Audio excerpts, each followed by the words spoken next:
All right, guys. Hi, welcome to Jarritos and Ballots. We're going to be talking about everything Texas primaries for, what you need to go vote with, who's running, what seats are running, just any questions that you might have. We're going to try to answer them. So I am Gabrielle. I'm the voter registration manager here in Houston. And what my job entails is exactly what the title is. I handle all voter registration. It's crazy during this pandemic, but we've been doing voter registration at food banks, at protests, just trying to keep everyone civically engaged and trying to get everybody registered to vote. Hi everyone, I am Keyli. I am the PoderQuince specialist. What I do is work with our quinceañeras for the PoderQuince program, and I invite them to any other events that we're having to continue growing them as leaders in our community. Yes. So as we know, 2020 is an election year. Right now, what's going on, and it started on June 29th, and early voting ends on July 10th, is the Texas primary runoffs. And basically what that is that each party is selecting a candidate to represent them in the general election. They're very important. We want everybody who is able to register to vote. Everybody who is able to vote. And of course, we would love people to register to vote as well. As we go on and we discuss, we're going to be putting information in the links. And we really, they're critical information. It's information that you might need. We're going to be talking about a lot of stuff, and we want you guys to have those resources. So feel free to interact with us in the comments, leave questions. Any questions you might have, we're going to try to answer them. But what we're also going to talk about is what seats are up for election and sample ballots. Yeah, so as you know, sometimes there is a long list of people running, and it is hard to remember every single name. So, you can do your research at home, and maybe by the time you get to the polling location, you'll forget. But there is something you can do. You can get a sample ballot. Gabrielle, where can we get a sample ballot? I know from like my early on voting experience that it's hard to keep up with names, and sometimes you don't know everybody on the ballot, and that's okay. But I stumbled upon the Texas Tribune has a really cool sample ballot. All you do is put in your address. Texas is such a large state, and we have so many counties and districts that my sample ballot may not look like Kaylee's sample ballot, and it might not look like yours. So it's cool. You just put in your address. You see both the Republican primary and the Democratic primary. And you can print that off with you and take it with you to go vote. Or you can also write down the name of the candidates that you want to vote for on a piece of paper and take that with you to the ballot box. So now we're going to go through some seats that are up for re-election or up for election, I should say. They're not, these aren't all the seats on there, but these are like ones that everybody is going to see. And so the way we're going to do it is we're going to start with the federal level and go all the way to the state level. Yeah, so the first one up is the U.S. Senate. So senators have a lot of responsibilities. Some of those are agreeing to treaties, confirming federal officials like Supreme Court justices. In addition to that, we only have 2 senators per state. So the total is 100 senators in the country. It's a very important seat, and it matters a lot to all of us because that's who writes our federal laws. Yeah, definitely. I don't know if any of you have ever seen when a Supreme Court justice gets nominated, they have to go through the Senate. And, we recently saw that with Justice Kavanaugh, but they're definitely important. They hold the power. They can table legislation or they can pass it. Like right now, there is DACA legislation in the Senate, and it's cool. The majority leader is really powerful, and we just want you guys to be aware of that. And unlike the House, like Keyli said, there's only 2 senators. And I know that can get confusing, but yeah, there's only 2 senators from every state. Mm-hmm. And then next is the U.S. House. So the U.S. House also holds a lot of power. They pass federal laws, and they also, so the House is determined, like how big of a population your state is how many House reps you send. So like Texas is huge, so it sends more than like Iowa or more than Rhode Island, and so we can and so it's determined by districts, and it's determined by population. So that's why when you hear our wonderful census organizer Leslie talking about how important the census is, it's because we can add more seats because there's more. Texas population has been getting bigger. And so if we have more people who represent us, then we can have more power. And then also they make decisions on like federal funding and like where you allocate funds.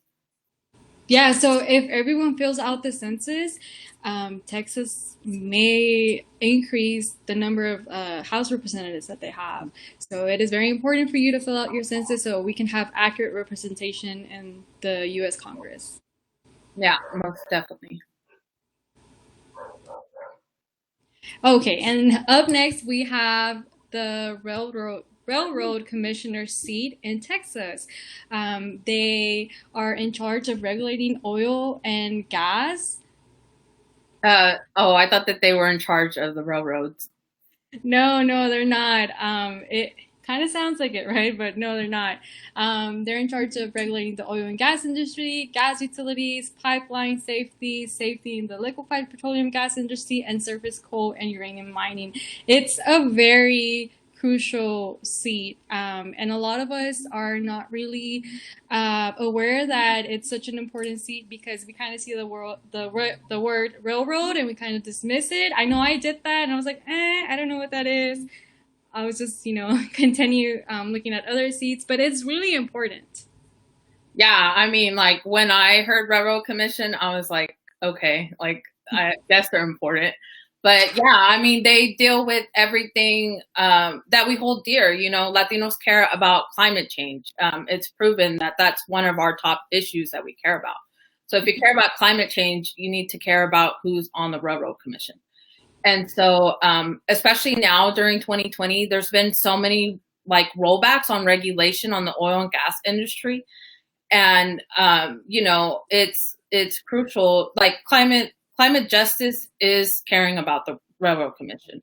That's a very important position, and it's we encourage you to look at those candidates and to research more about the Railroad Commission. Again, you can always we have a pledge to vote card or link that's going to be sent in the comments, and if you want to know more information about that, please fill out that link, and we can send you more information, especially about election updates. Like I said in the beginning, this is a lot of information that we're talking about, and I know sometimes it's like really information heavy, and then you kind of forget about some things, but like just fill out that pledge card, and we can get you all this information. Also, speaking of information, judges. There's a lot of different judges that are like up for or on this ballot. Judges are important because they interpret laws. They make decisions on how those laws are executed. And so, and like I said, there's a lot of type of judges on here that are going to be on the ballot. We encourage you to look up your sample ballot and to do some research on those candidates and about which position they're running for. Like, is it for a district court? I think one of like the biggest examples that we can give you guys is the vote by mail situation.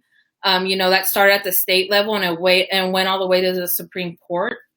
Of course, we don't vote for Supreme Court justices. That's when the U.S. Senate is really important because they confirm appointments by the president.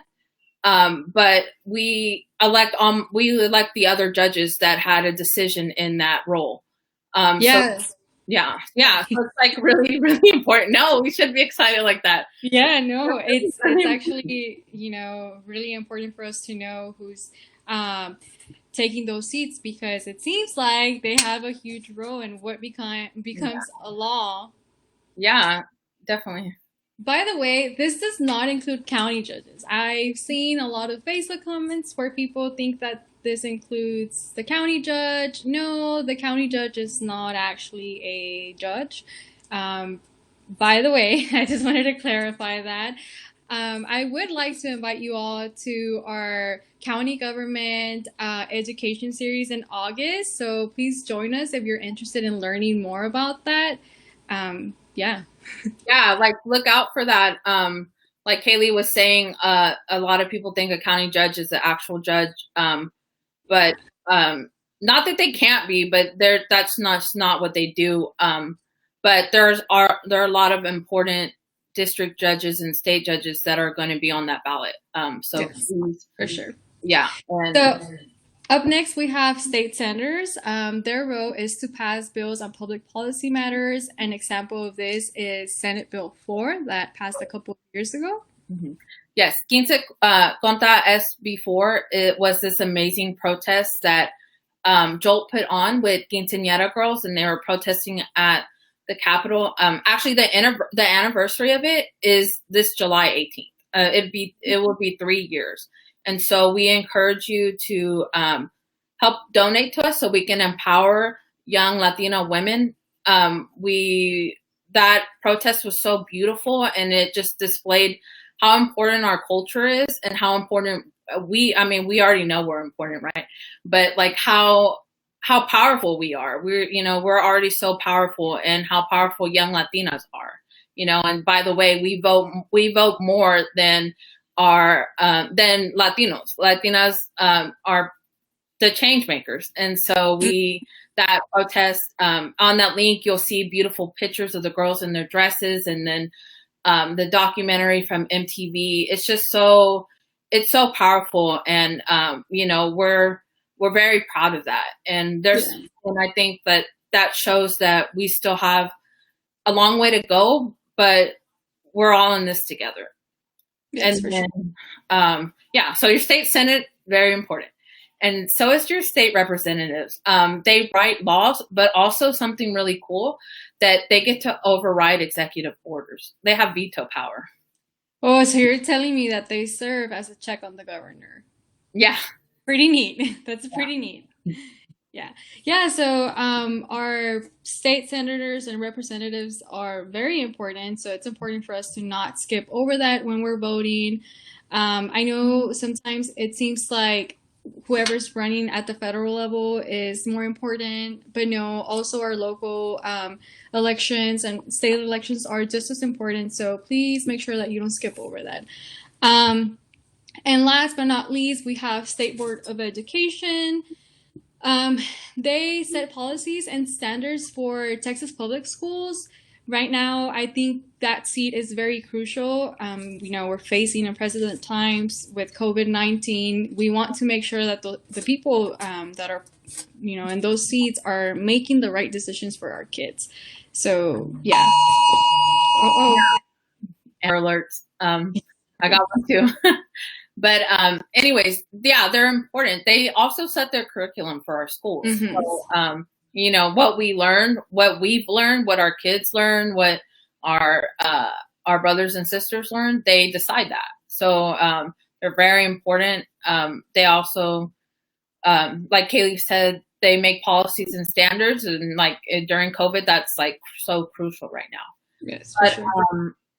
We know that was a lot, and we're going to see if there's any questions in the chat to see if anyone has a question about, feel free to put one about anything that we've talked about thus far. We have a lot of other stuff to cover, but if you guys have any other questions, we can take them now.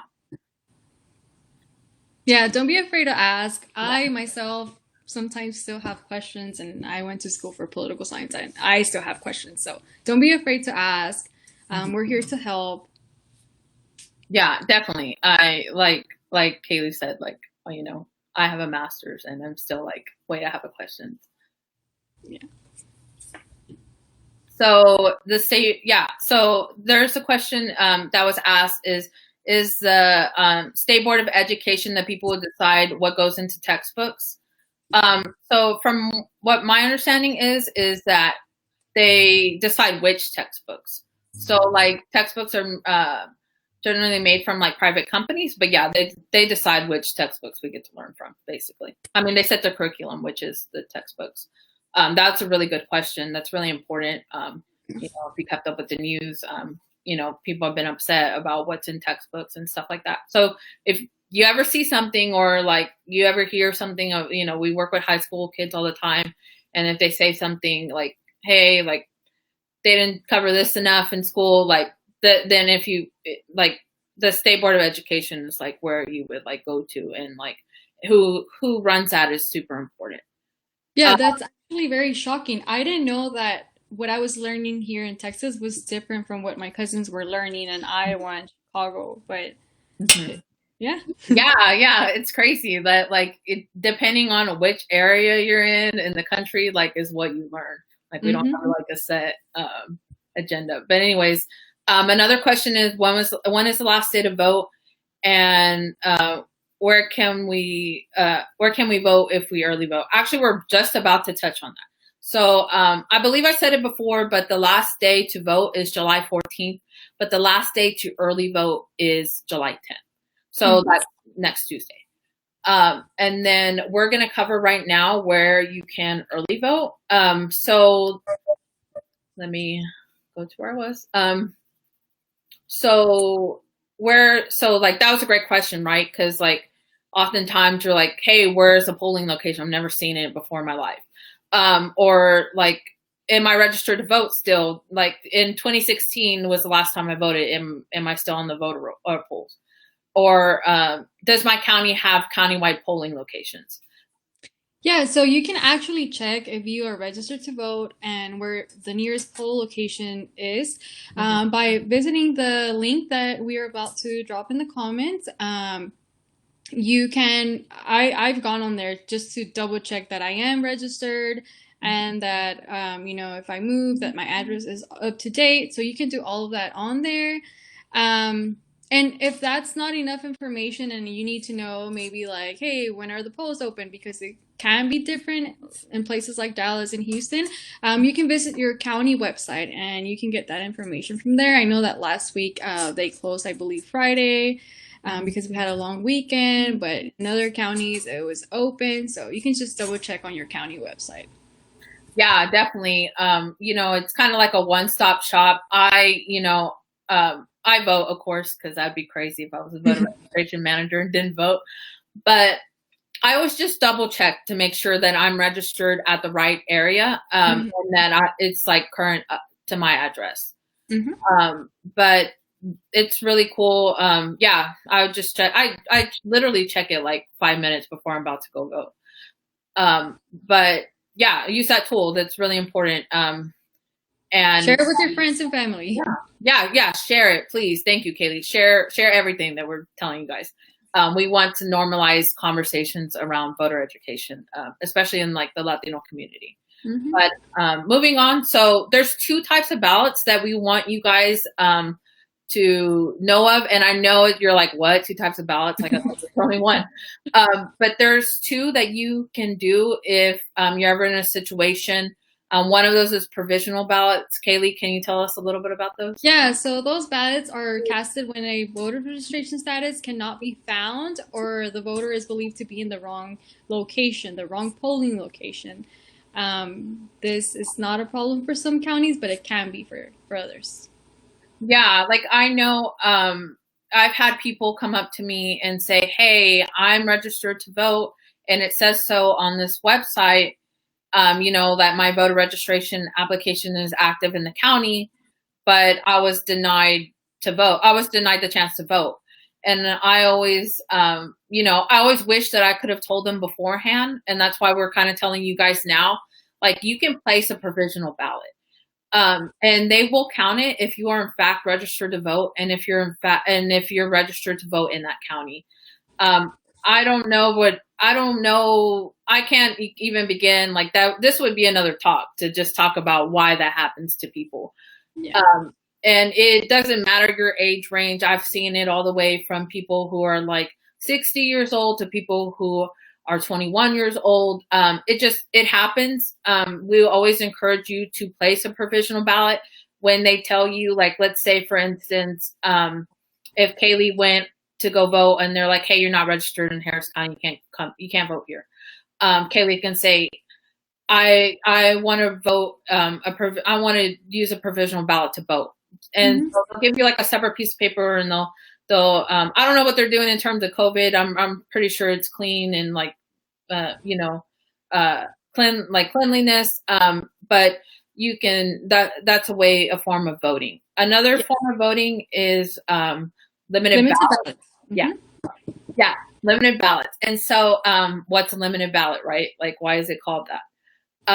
So basically, like, let's say I like lived in Travis County, and now, and I'm registered in Travis County, and now I live in Harris, but I didn't get a chance to register or to change my address. That's another really important thing, is when you move, please always remember to change your address. We're here to help you with that.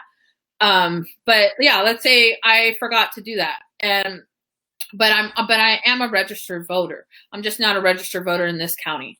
During early voting only, you can go to that county's main polling location. You can only go to one polling location, which is the main one. You can find that on, like, let's say I just go to Harris County. I just go to Harris County's website, and I can find that. And I can find that information. But yeah, it's like when you moved.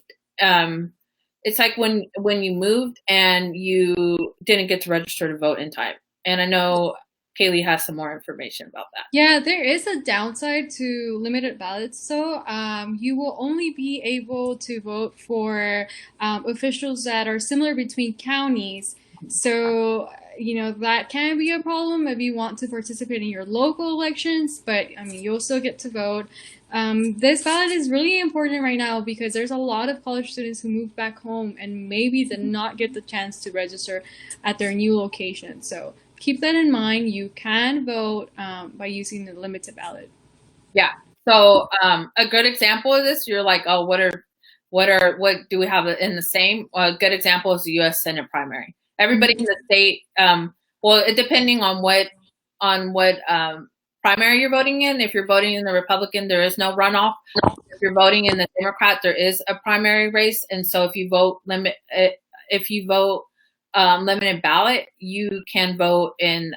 If you vote limited ballot and you're a Democrat, then you can vote for U.S. Senate primary runoff race.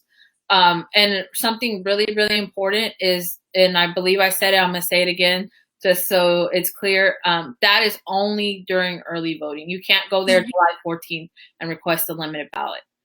Yeah. Okay, so Gabrielle, what do I need to take with me when I go vote? Ooh. Well, first of all, you need to take your mask. That's statewide now. Got to take your mask. Yeah. Take hand sanitizer, but also you need a form of ID. There's like 7 main forms of ID. And if I go through this really quickly, we made a really cool graphic that we're going to share. And then, like I said, pledge to vote, and we will send you this information. We will get you the information that you need. Also, follow us on social media if you're not following us. We put out voter education pieces all the time. But back to the 7 forms of ID. You need either a Texas driver's license, a personal identification card, or I'm going to try not to put my dad's personal information out there, but this is an election ID. You get this when you register to vote, or like when like, let's say I've already been registered to vote, you get it during election time, and this is valid. You can take this. Or if you have a Texas handgun license, you can take that. U.S. military identification card, you can take that. A U.S. citizen certificate, but it has to have a photograph. That piece of identification has to have a photograph. That's like the most important part of this. And then, of course, a U.S. passport. Mm-hmm. If the person does not possess a valid form of identification, they can still go vote. They would just have to ask for a reasonable impediment declaration form, which is available at the polling location. We understand that there is some citizens that, cannot get an ID, and that's okay. Just make sure that you're aware that you can still vote just by asking for the reasonable impediment declaration. But you do have to take some documents for them to provide you that form. Some of those documents are a bank statement, a government check, a paycheck, or any other government document that shows your name, and the address that you are currently living at. So yeah, you can still vote even if you don't have any of those IDs. Yeah. Say reasonable impediment declaration 7 times real quick. Yeah, it's a long form name, right? But I think that this information sometimes isn't always out there, and that's why we're going through this, is because a lot of people think that they can only use their Texas driver's license, and we know that there's a lot of people who don't have a form of ID like that. But it cannot keep you from voting. This is state law. Ask for a reasonable impediment declaration form, and you should be able, and of course, take any of the things that Keyli just mentioned. And like we said, if you forget and you don't have one, pledge to vote. I'm going to keep making that pledge to vote on our website and on our link in the comments, and we will get you that information. Yeah. Don't forget, pledge to vote. Yeah. And don't forget, if you're not registered, don't worry about that. Like, we have a link for that too. There's a lot of people who, when I went to go vote, I went the first day of early voting. I know that I was kind of worried about the situation. Of course, we're in a global pandemic, and we have to vote in person. If we don't qualify for ballot by mail. And so I was kind of worried, but Keyli, I know that you also voted. So if you can share a little bit of your experience. Yeah, so I actually went to vote. I believe it was the second day of early voting. I felt safe. I went really early in the morning to make sure that I wasn't around too many people. When I arrived, there was germix at the entrance, and they provided a finger glove.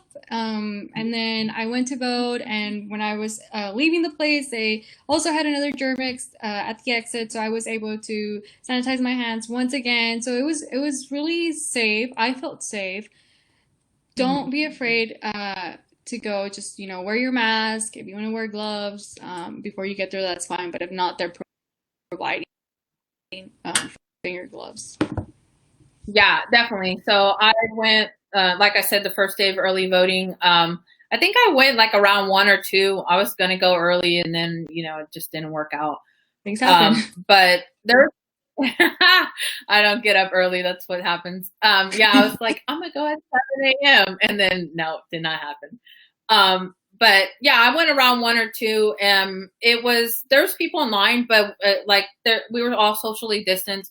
I never felt, right when we got in, they gave us hand sanitizer. Of course, I had a mask on. I didn't feel unsafe or like I was in danger or anything like that. They did a really, really good job. I didn't have to touch anything. Usually, when you give ID, the person touches your ID. It was really clean. Like Keyli said, I got a little finger glove. It was really awkward putting it on because it would not roll up all the way. It's literally like a little glove for your finger. But yeah, everything was clean. I saw right after I used it, a poll worker went and cleaned it, and it looked like he did a good job. It was clean. So we want you guys to know our experience. If you feel like you want to put your experience in the chat, please do. We love to hear stories about that. But yeah, we definitely wanted to share our stories that way to encourage you guys to go vote. And I know that it's really scary going out right now. Like I said, that was a concern of mine, but then it ended up not even being. Yeah. And then yeah. Oh, go ahead. So If you happen to have contract COVID-19, that you can still vote. That should not prevent you or exclude you from voting. What you can do to vote in a safe manner is contact your county's election officer and let them know, hey, I fortunately have COVID-19, but I still want to be a part of this. So how can I go and vote, or what do I do? And they should guide you in the right direction so you can go and vote. You're not excluded because of COVID-19. Please remember that your preference of people still it still matters. We want you to have a role in this decision making that we're doing by voting. So please, please, please make sure that you contact them and let them know. Yeah, definitely. There's so many people who unfortunately have COVID-19 and are stuck at their homes. You're not excluded from our democracy just because you have COVID. Like Keyli said, call that county's election officer. We also have 2 tool guides that you can use.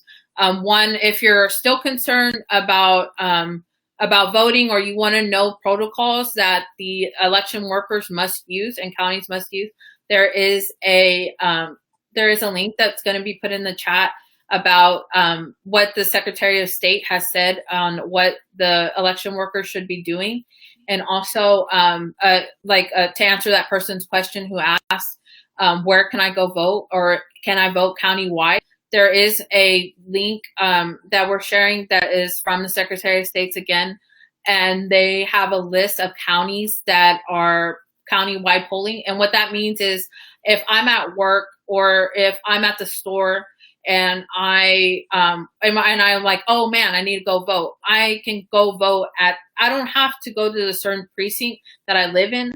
I can go to the one next to the store. Or if I'm home and I've never voted, I don't know. Cause like some people, like I know, like for me, like I have my favorite voting location. I did too in San Antonio when I lived there. When I lived there and it wasn't close to my house, you can always look up. You can always look up if your county that you live in now has that countywide voting. Yeah. So I actually, I live near Pasadena, and I didn't know that there was another polling location besides the courthouse that I always vote at. And then someone posted on Instagram that they had just voted at Baker Ripley, and I was like, oh, that's like only 5 minutes away from my house. So if you know where there's a polling location, also share it on your social media. I think sometimes people don't know that they can look it up, but if one of their friends shares on social media, then they'll know. So that's how I found out that there was another polling location that was way closer to my house. Yeah, definitely. I mean, sometimes they're like hidden. You're like, oh man, I could have been voting here this whole time. They just like, it's like a little secret map or something like that.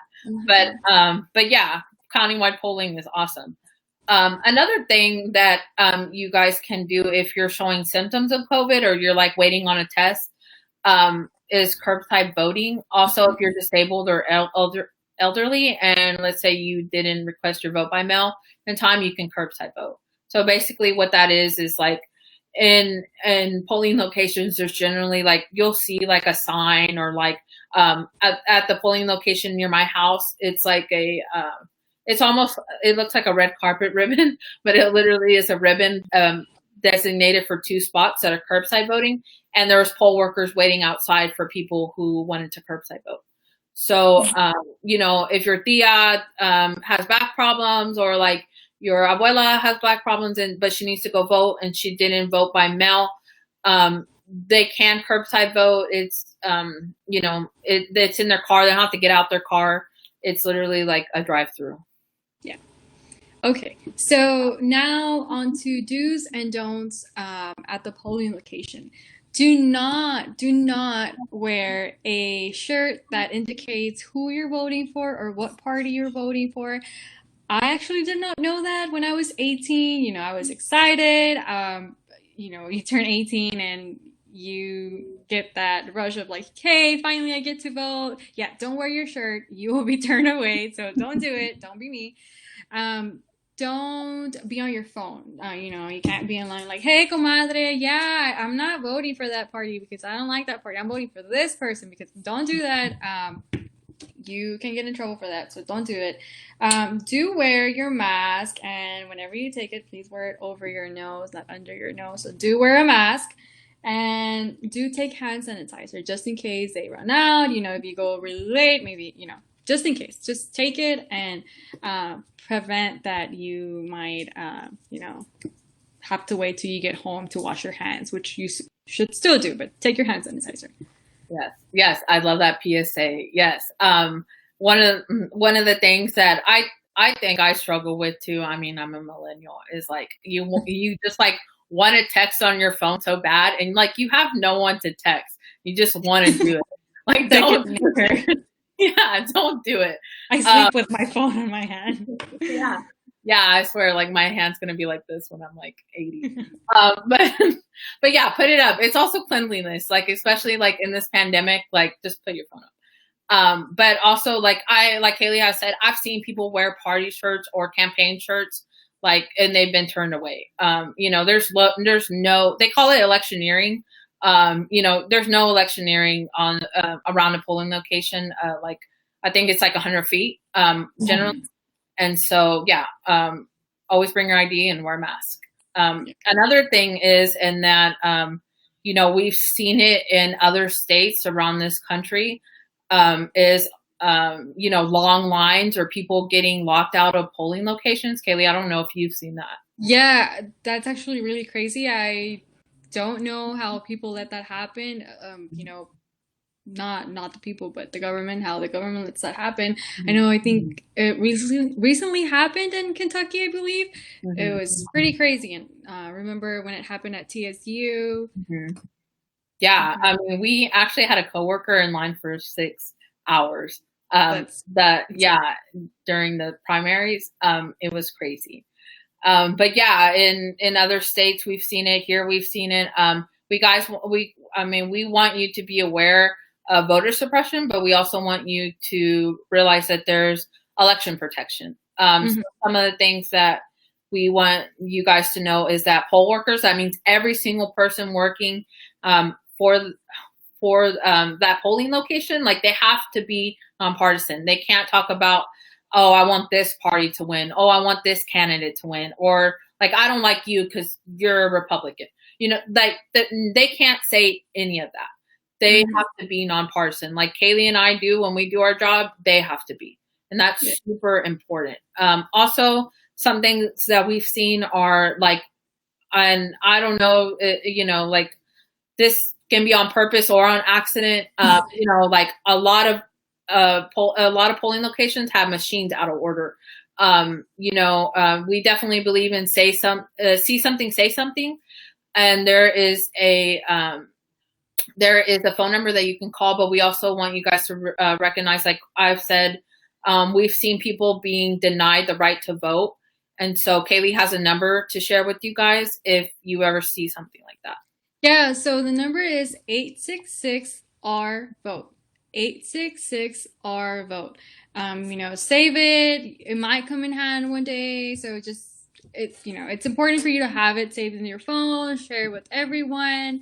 I like to share that with my parents because I know they're immigrants and maybe they think like, oh, okay, well, maybe I did something wrong. No, before you leave that polling location, especially if it's the last day and you were already in line by 7, you need to make sure that it's not your fault and that you did everything right. So have that number saved, and if you need it, use it because, it's your right. You have the right to vote, and if they don't have any good reason to deny you the right to vote, then they shouldn't.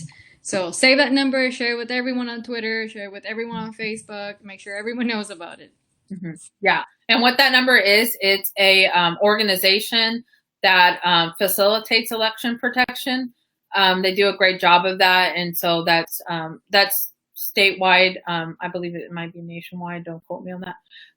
But important, but there are important dates that we want you guys to remember. July 10th is the last day to early vote. We encourage you guys to early vote. The numbers have actually been really good. There's been a lot of people early voting. That's what we want to see. We love to see it here at Jolt. And again, election day is generally more packed, and that's July 14th. So, like Keyli and I early voted. We have a lot of colleagues that have already early voted. So you guys please early vote, or if you can't make it, you can go on July 14th. Yeah, make sure you go out to vote. It's your right, it's your duty. Don't let Gabrielle and I decide for you. Mm-hmm. Just make sure that you're out there making the right choices for you and your family. Yeah. Also another thing I forgot to add that is super important. Let's say let's say that the polls close at 7 and like I'm running late because I had to pick up my dog or something like that. I had to go to the store. If you're in line by 7 o'clock, you or 6:59, you have the right to vote. So stay in that line. There's a lot of people who don't know that and they get turned away, but that is not true. If you're in line by then, you have every right to vote. So stay in that line. Yeah, we encourage you. Like I said, we've had a coworker who stayed in line for 6 hours to vote. I know that that's ridiculous, that they get turned away or that you have to stay in a long line. But please, you have that right to stay in line. No one can take you out of the line. Yes, for sure. Mm-hmm. And then we have a register to vote link. We have our pledge to vote link to send you information to go vote. But also that's a pledge that you promise to vote in November. Another plug is remember to fill out your 2020 census. That is so important. I know that there might be people who are watching right now, or you might have relatives who cannot vote. You can still be civically engaged. Here at Jolt, we just don't believe in voting. We believe that everybody has a piece in our democracy, and that you are valid. And the one way to do that is to count in the 2020 census. Texas is behind the national rate. And I know if Leslie was on this call, she'd tell y'all to fill it out. So I'm going to make that plug for her. Fill it out. It's my2020census.gov. Yes. Yeah. So if you go out to vote, send us your pictures. Take a cute little selfie and send it our way. We love to see those pictures. It makes us happy because we spend so much time registering people to vote, and we want to see words, we want to see that those efforts are, good. Like we're doing something good for the community, and that they're actually making a difference in our community. So please send your pictures. I love to see them. It motivates other people. It's like a domino effect. You see one person, you see another person, you're like, okay, I need to go vote because they already went and I haven't gone. Or maybe they're voting for someone I don't want them, that I don't want as, whatever. So I'm going to go vote to make sure that person doesn't win. So we love to see your pictures. Send them. Yeah, definitely. And I think when you see someone else's I voted sticker, you're like, oh man, I got to go vote. Like I forgot. Yeah. Like it just slips your mind. We're so busy. There's every 20 seconds, there's something going on in this country. Right. Mm-hmm. And not everybody is always aware of early voting. And so that's why we're here today. But yeah, please send us your I voted stickers. We love it. I've seen people put it on their mask, take a cute selfie if you're feeling yourself. But before we open up to questions, we just have two more things. We just want to remind you guys how important it is to go vote. And we here at Jolt know that everybody doesn't have that right yet. But we want you guys to realize, those who do have that right, that we have to be the voice for the unheard or the people who cannot vote yet. And so if you can vote, you must vote. Yes. Yeah, go ahead. Yeah, so if you can't vote, but you really want to help elevate your community, you can join us for volunteer hours. The link would be in the comments. I actually started as a volunteer at Jolt. I wanted to get more involved, and I wanted to help out my community, especially when it came to the census, to make sure that we have all the funding needed for our community's progress in the next 10 years. So I showed up one day and Kelvin was there. He was very nice, and it was very welcoming, and I loved it. I was like, you know what, I'm coming back next week. And well, I think it was my birthday the next week, but I went back and that's how I spent my summer, and now I work at Jolt. So yeah, if you want to help us elevate our community together, join us for volunteer hours. We would really appreciate it. Yes, yes. So now we'll be taking questions for a couple minutes. I know that was a lot, like I said. So I see a question. Should why does every state have 2 senators? Should every state have 2 senators? Oh, that's a loaded question. So every state has 2 senators. I can't say this. Every state has 2 senators because, so like we said, the House is determined on population. So like, let's say like if Texas sends 20 reps and Alabama only sends 1, the Senate evens that out where it's 2 representatives of each state. Mm-hmm.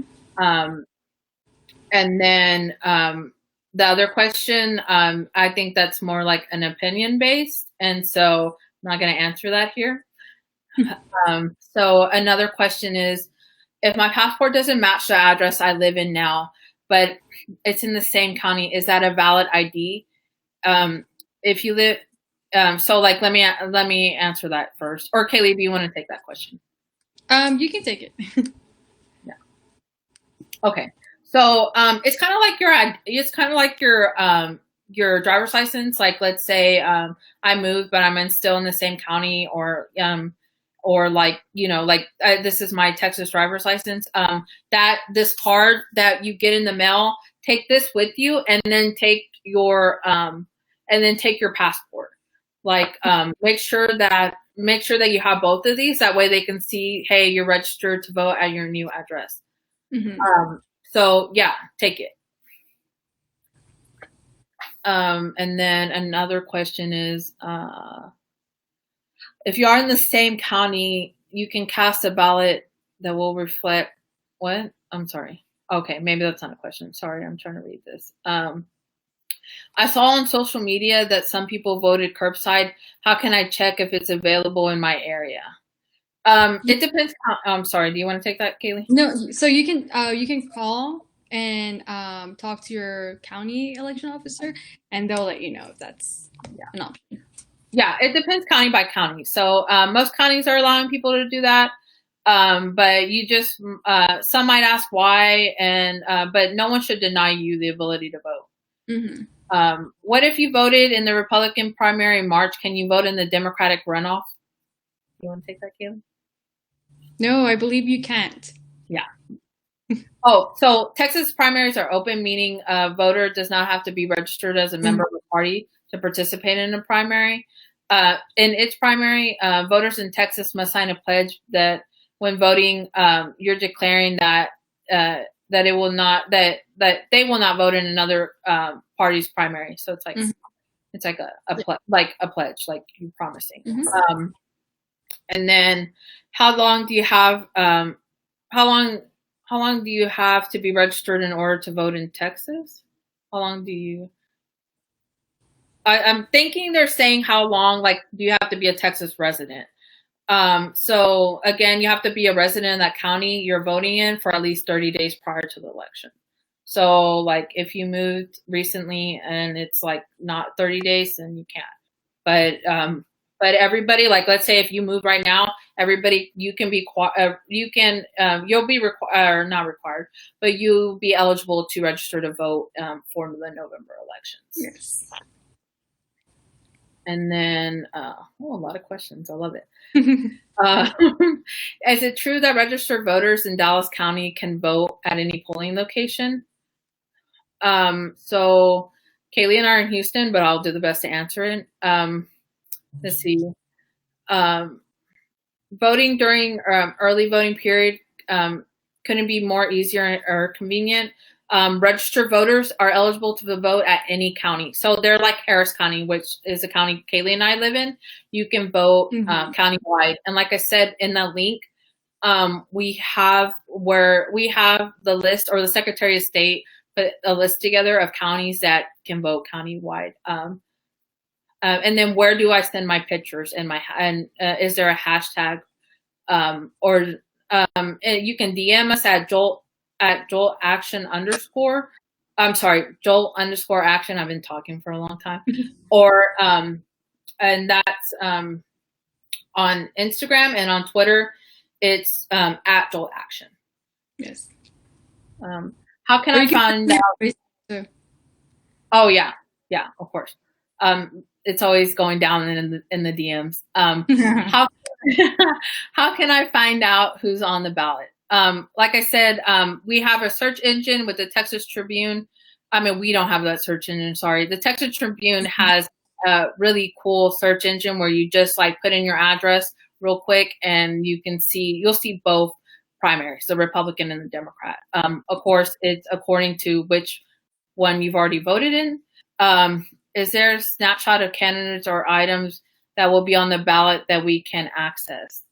That Texas Tribune link can show you the candidates. It shows you their name. And then you can just Google them, and most likely their Instagram or their Twitter or their actual page will show up.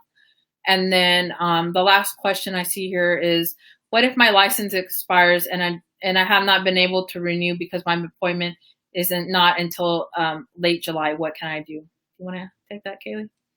I'm actually not sure, Gabrielle. Oh, this is a perfect time. Sorry. No, this is cool. This is informational for everybody. So if so what I'm guessing is like it expired and we're in COVID, and so like you had to like be delayed like most people. You can call your county again, and then you can call your county to make sure. But then with the exception of the U.S. like citizenship certificate, which does not expire for voters ages 18 through 69, the acceptable photo identification must be current or have expired no more than 4 years. So I hope that you're good if that's your situation. If not, call your county's polling location. Also, for voters over the age of 70, acceptable photo of ID may have expired for any length of time. If like, let's say like there's some people who are elderly who've already, who don't drive, you don't, it's okay if it's expired. What happens if someone hasn't voted in a while? Do I need to re-register? So I would say check your voter registration status. That Keyli had explained that there's a search engine, and that is in our comments currently, that you can check your registration. And like I said, I've seen people who have said that they registered to vote and then actually are not registered to vote. We always want to, like I said, I always check it 5 minutes before I'm about to go vote, just in case. I mean, there shouldn't be a reason that you were purged from the voter rolls, but sometimes it does happen. But yeah, please go check that. Yes, for sure. Double check. I know that it took me a while to get my stepdad registered because his last names were switched whenever he became a citizen. So it took us a really long time to figure out what was going on. I would register him, and then he would never get the voter registration card in the mail. So we were really worried, and it was time to go vote. And I was like, okay, well, let's check online, because the first 2 times it didn't work. So we checked online, and it said that it was active. So he went and voted. So yeah, just, I think I would really make sure that I have that tool. Yeah. So I can double check just in case. Yeah, definitely. That's happened to me. Like, I didn't get my little card. I didn't get this little card in the mail, and I'm like, oh man, what happened? But then I checked online, and I'm like, well, it says I'm active. Let me just go. I always take this in my car just in case they're like, nah, you can't vote today. But also, it's important to know, like, if you haven't voted in 2 consecutive statewide elections, you should re-register. We dropped the register to vote link in our comments. Please share that. Also, if you've moved if you moved in that time, re-register. A lot of people don't know like that once they move, they got to change their address, or a lot of people don't change their address on their voter registration card. It's really important that you do that.